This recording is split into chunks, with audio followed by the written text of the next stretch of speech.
отказва да се подчинят на Византия в западните предели на българската държава.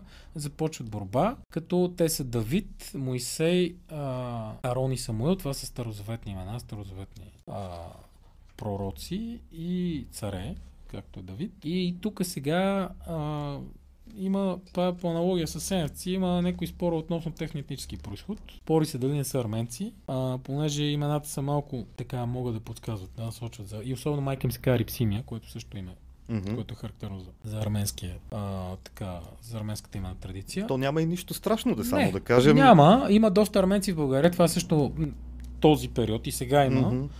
Понеже византийската държава настаня в Тракия много арменци като гранично население, което да воюва с българите и когато тия територии влизат в България, има и арменци. Да.